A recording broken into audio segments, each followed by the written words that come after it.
Local small entrepreneurs in Gauteng are disillusioned, we're told, with the provincial government's promise to empower the township economy, with allegations swirling that they were duped with only alleged middlemen benefiting. Let's get you a sense of what else we know about this. Canny Maphanga is in Katlehong, that's in Ekurhuleni, and joins us now. Can you help us place the story a bit more? What are the concerns that are being raised by community members there? Well, good morning to you, Ayanda, and to the viewers at home. We may have moved on to the 7th administration and its tasks ahead of it.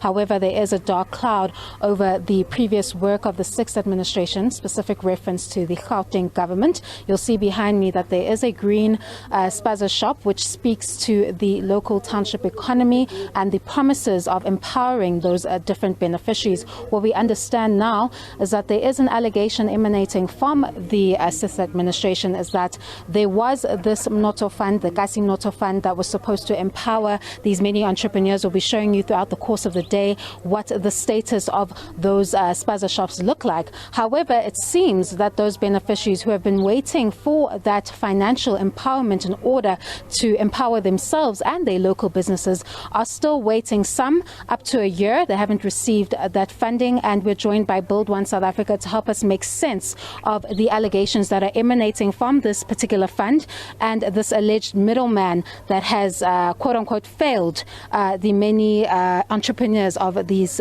local township economies. I think where we can start now is this fund, how it was started, and of course how you land up with a situation where we have a number of spaza shops that are completely empty and are unable to empower the local community.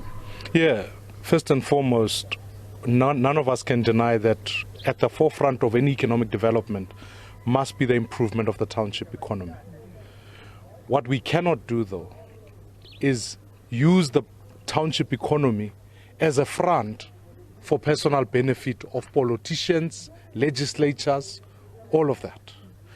And what we are here to experience in this community, I wanted to come and see for myself, firstly, that there is a disbursement of funding that was intended for beneficiaries.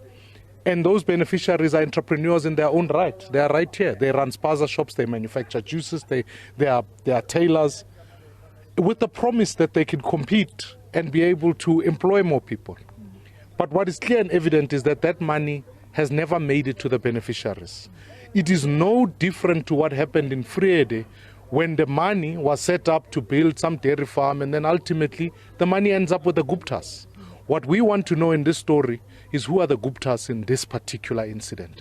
Because what is clear and evident is that the initial disbursement of 100 million rand, which was intent on coming through here with a partnership between the private and the public sector, 50 million from each, one from a bank. Where is that money? Why has it not arrived with the beneficiaries? Why are these beneficiaries being asked to join the Katoras Business Association at exorbitant fees of 300 rands every month, but for zero benefit? Yet we talk about the township economy and the promise of the township economy. Today, I came here to see they promised a distribution center. These are the famous spaza shops that they are describing. None of them are economically viable, and none of them have received the benefit. I demand today that firstly, as we've written to the public protector, this matter be investigated. The Gauteng legislature must give us a forensic investigation that proves how the transfer of funds have gone. And then ultimately, as my colleague here, Ayanda Ali, will be following up with the Gauteng legislature, at some level, it's not a 6th to 7th administration issue. Administration and bureaucrats are bureaucrats right throughout the administrations. Therefore, if the project was commissioned in the 6th administration, the disbursement of funds never stopped, it continued. Therefore, we want to know, we demand to know where that money is and why we are using South Africans. The term sellout is used quite comfortably. People talk about this one being a sellout or whatever. The ultimate sellout is when you posture our people as the ultimate beneficiaries, but you yourself are a personal beneficiary. That is selling out South Africans.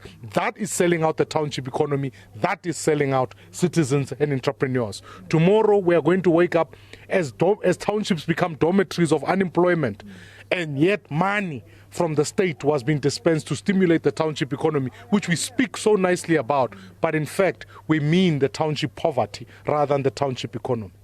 And I know you've been at the forefront in the Gauteng legislature trying to seek answers as to where are these funds and where have they been sent and why have the beneficiaries not received these various funds. What can you tell us about the probes you've called for, the investigations you've called for, and the answers you've received from the previous administration, that would be that of the Gauteng economic development, as to what they did with these specific funds and the explanation behind why we're looking at a green spaza shop that is completely empty with no goods to sell and no township economy that is thriving in this particular township?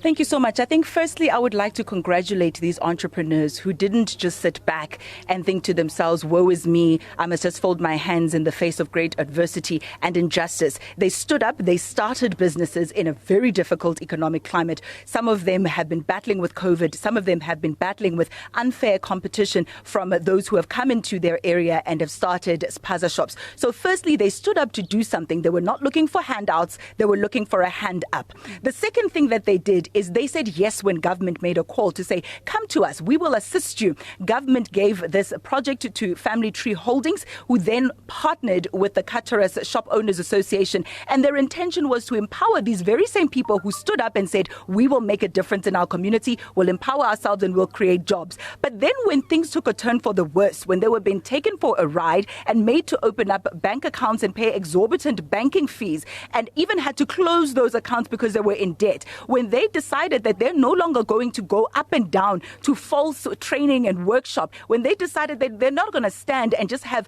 the spaza shops painted green and paraded as these paragons of success by Family Tree, they then took a stand and said, we're going to go to powers that be and ask for help. And this is how we were alerted of this particular matter as Build One South Africa. They've now said to themselves, we're going to take it a bit further. We're going to lodge a complaint with the Special Investigating Unit. There is a case that's underway at the moment that has been lodged by these very communities that we speak about, these very entrepreneurs. So again, active citizenry at its best. We are supporting that as Build One South Africa, and we are calling for the president to make that proclamation for this issue to be investigated. We have lodged a complaint with the public protector as well, and we're calling for the legislature to implement the report of the 6th administration that says a forensic investigation must be done between economic development in Gauteng and Family Tree Holdings. That's where we are.